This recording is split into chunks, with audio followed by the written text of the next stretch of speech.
The present case occurred in Dunedin, settled on the focal eastern shore of Otago South Island in New Zealand. Dunedin is a city that is supported by the top of the Otago Harbor and surrounded by slopes leftovers of an old terminated spring of gushing lava, known as the Edinburgh of the South. The city is home to the College of Otago. Dayton is a generally little city with an assessed populace of around 130,000 in the quiet suburb of Coors. During another day was unfolding at 9:00 a.m. Lisa Ann, the committed mother, ventured into her little girl Golden Rose's room. She found Golden Rose, apparently in profound rest, her face concealed underneath a cushion. Lisa poked her tenderly, anticipating the typical lethargic descent. However quiet met her rather the dull smudge on the pad drew Lisa's consideration, a distinct peculiarity against the flawless texture. Lisa's heart rippled with concern, crediting it to a nosebleed with a feeling of foreboding. Lisa lifted the cushion just to be met with a sight that would everlastingly scar her spirit. Golden Rose was dead, a sight, however horrible as it seemed to be unforeseen, with a vast injury on her neck. This was no conventional nose drain. It was a horrible materialized. Lisa's misery shout broke the morning serenity, resounding through the once quiet home. Brendan McNee, Lisa's accomplice, surged in his heart, beating, seeing Golden Rose so still, so pale, deeply impacted. Took him. He went after a heartbeat, yet his most terrible trepidation was affirmed in the following disorder.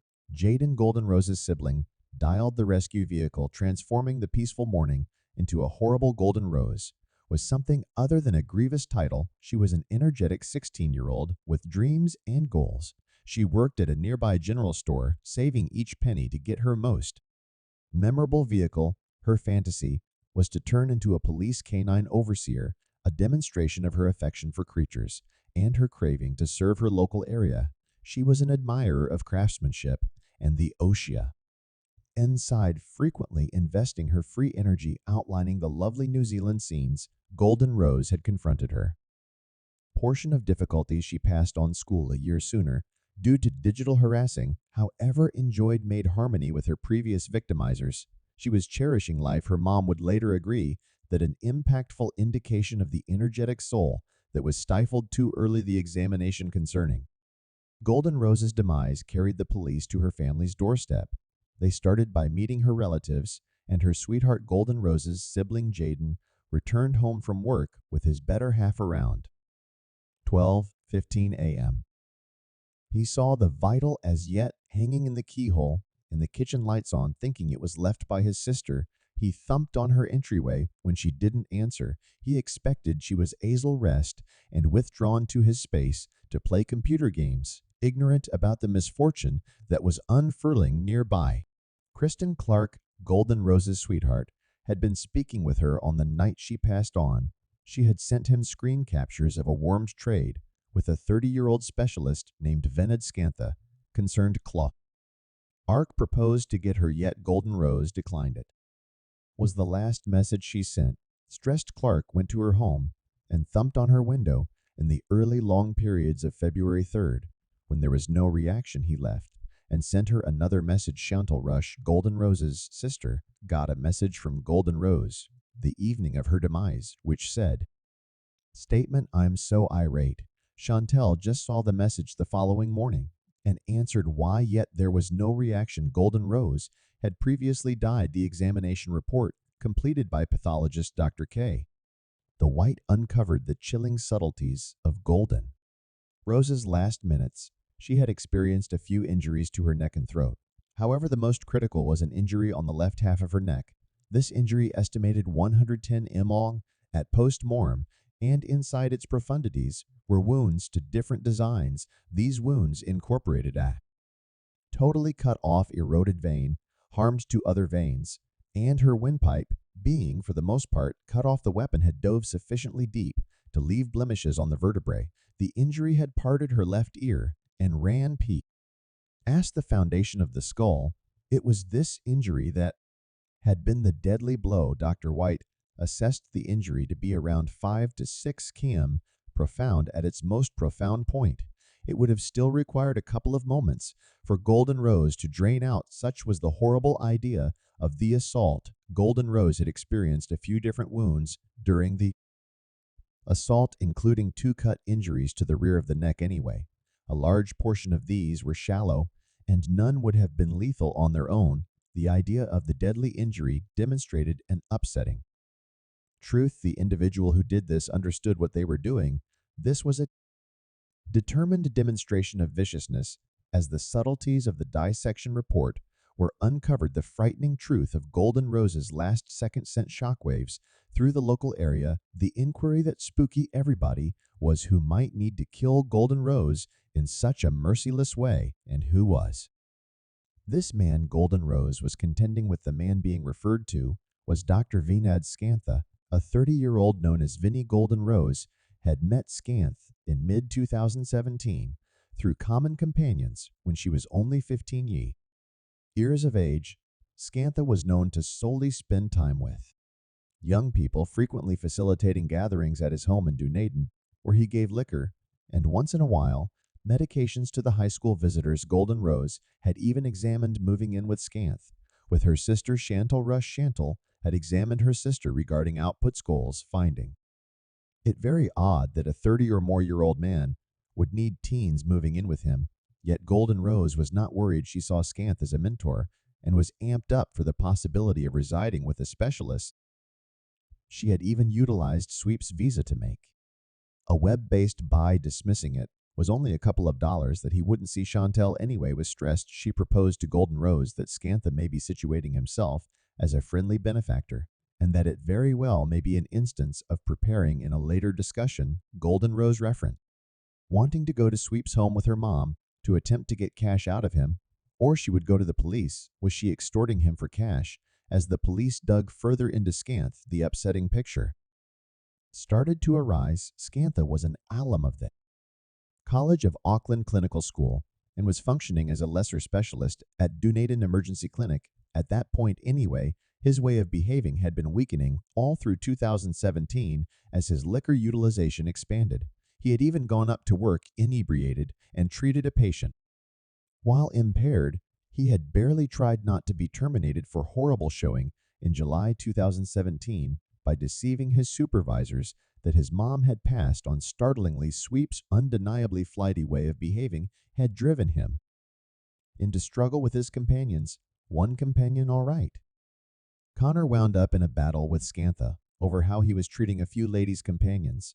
One more companion was so maddened by Output's disparaging remarks about certain ladies that he crushed Sweep's BMW wing mirror with a sledge. Golden Rose's contention with Scanth started in January 2018 after a party at Sweep's home. Golden Rose awakened to find Sweep's give over her jeans and her top and bra eliminated. She believed she had been tranquilized, a chilling acknowledgement that obvious. The start of a stunning experience. The night of Golden Rose's murder was an evening of fierceness, dread, and viciousness. It started with a contention between Golden Rose and Scantha, ignited by Output's a showdown over her utilization of his MasterCard. Golden Rose fought back by blaming him for attacking her in January 2018 and taking steps to open his way of behaving to the police and his work. She shared some Facebook talk trade she had with Scanth on Instagram at 11:00 p.m. charging that Scantha would go up to work, plastered supply liquor to diggers, and contact them improperly. She advised him to grow up and said she planned to ensure everybody understood what a debilitated individual he was. She informed him about his endeavors to offer cash for sex to her and different youngsters, and said she would tell his work and the police. Scanth begged her to eliminate the post, yet she denied the tour trade finished at 11:25 p.m.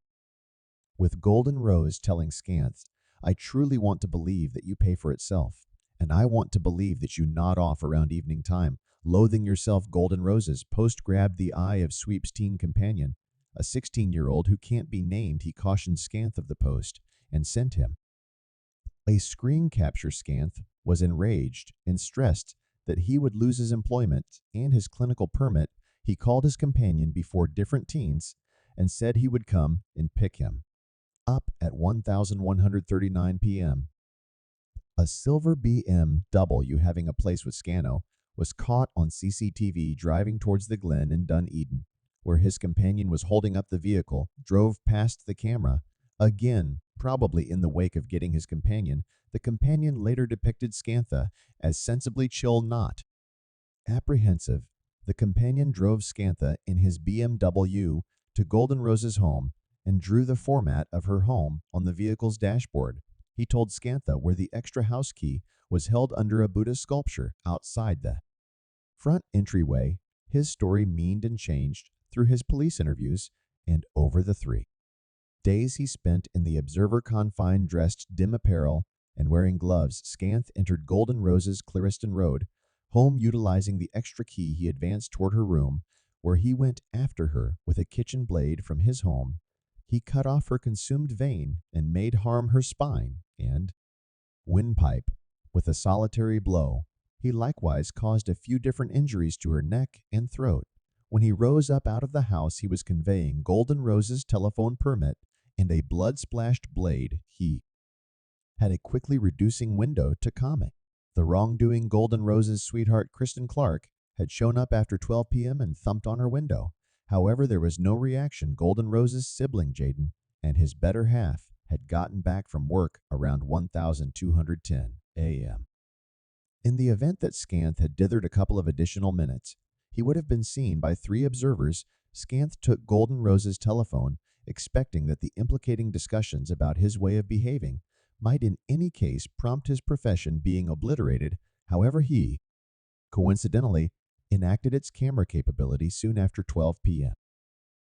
As he endeavored to crush it in the city outside her home, he discarded her telephone in a marsh at Pimple Quarry, wanting to erase the trades between the pair. Yet the telephone was found, remade, and its information recuperated, including the pictures taken unintentionally, the measurable proof likewise. Embroiled Scanth, who had conceded that it was his young companion driving the vehicle, splatters of Golden Rose's blood were found on the traveler's side of the vehicle, remembered to have arrived when Scanth eliminated his blooded glove. Blood was likewise on the sole of his shoes within a pack where he reserved his garments, and on the traveler's side of his vehicle. On the testimony box, his companion affirmed that Scant had taught him to clean his vehicle and different things anyway. He plainly made a less than impressive display. As examiners had the option to reveal Golden Rose's DNA in that large number of areas, a few of them showing blended DNA profiles having a place with Scanth and Golden Rose. The criminological researchers affirmed that the blood found on Sweep's sweat shoes and vehicle window had north of 1 million to a single opportunity to have begun from Golden Rose. Ultimately, Golden Rose's blood was found in a sack containing the litigant's garments anyway. None of the respondents' DNA was found in Golden Rose's room itself, likely in light of the fact that he had worn gloves on February 4th. Scanth, alongside a similar companion, met with Golden Rose's mom. He brought her blossoms and a sorry card giving sympathies and a comfort in times of dire need. He was likewise anxious to examine Golden Rose's demise, with her inquiring as to whether it might have been a self-destruction. He then, at that point, recommended others may have needed to take her life. For example, her stepdad, much to his dismay. Someone else in the room with them was really a secret cop. Scanth then dropped his companion home, yet not prior to taking steps to kill him and his whole family. Would it be a good idea for him? He tried to uncover anything. Anyway, his companion reached the police and admitted everything unintentionally. Scantha harmed his hand while playing with a sword and was en route to the emergency clinic. He didn't get far and was come by the police during his scrutinizing. Scantha played moronic and made light of his past contribution with Golden Rose. He guaranteed he never had a cozy relationship with her and just knew her mother. He expressed she was only a companion and went to visit her mother out of generosity. Since he heard Golden Rose ended it all, he inquired as to whether they knew her reason for death. When the criminal investigators raised her charges on Instagram, he conceded they had a run-in, but since she was tanked and dishonestly blamed him for improperly contacting her, he guaranteed she was excessively youthful for him at any rate, and he isn't a jerk He wouldn't invest such a lot of energy with a 16-year-old. The investigator let him know that they had gathered phone information and other proof to follow his developments. The evening of the occurrence, Scanth then made sense of his whereabouts on the night Golden Rose kicked. The bucket at one point, assuming his record lined up with the proof his clarification needed lucidity and detail, and said he visited the oceanside with a young companion, a similar companion who had called the police and admitted everything around 30 minutes into the interview. Scantha started grilling the analyst, all things being equal, and affirming how unbelievable it was that the criminal investigator was recommending he would actually hurt Golden Rose over senseless Instagram post. He said he wouldn't risk his entire profession and for the criminal investigator to truly ponder this, his T insuration currently looking as despicable as his endeavors at disavowal and control. Scanth then attempted another endeavor, blaming his adolescent companion, guaranteeing his companion probably perpetrated the wrongdoing and set him up. Rather, he kept on denying all contribution and asked the criminal investigator he won't be talking any longer. Scanth was then quickly captured. In the meantime, Lisa Ann was totally crushed by the deficiency of her little girl. Individuals near her had said the wrongdoing had taken her spirit. She was unable to bear the aggravation and despondency, and she perpetrated self-destruction on 11 June 2018, 4 months after Golden's passing, intensifying misfortune that cut so somewhere down in a generally quiet town. Quick forward to the preliminary on November 4th, 2019. The arraignment introduced key proof that Scantha and his companion visited Zit Quarry, where Scantha tossed Golden Rose's self-telephone into the water. Anyway, it was recovered after police depleted the waters and found the telephone where his companion said it was tossed. During his preliminary, a key observer described an upsetting experience Golden Rose had with Scantha at his home. At first, he proposed an exchange of $2,000 for sexual blessings, which raised to a faltering $20,000 upon her refusal. In a strong demonstration of resistance, she slapped him in hurriedly, made her leave. Sweeps disrupting fixation on Miss Rush was depicted by companions as downright frightening, yet the ghastliness doesn't end there. It was uncovered that Scanth had a background marked by offering high school young ladies cash trade for sex. The court was left in shock as another observer imparted her stunning experience to Scanth. From a night in 2017, she awakened to find herself sparsely clad, with Scanth disregarding her own space, with a more seasoned lady likewise present on the bed. When Scanth proposed a trio, the observer declined and immediately left. 26th of November 2019. Scanth was consistently tracked down blameworthy by the jury of homicide and for counts of taking steps to kill the examiner's star observer and their family. He showed no regret or feeling as the decision was conveyed. He was condemned to life detainment with qualification for peril following 19 years. Quick forward to 14th April 2021. The New Zealand Court of Allure excused Sweep's allure and confirmed his conviction around the same time Scanth committed suicide at the Adigo Rectifications Office, the subtleties of which have not been made public.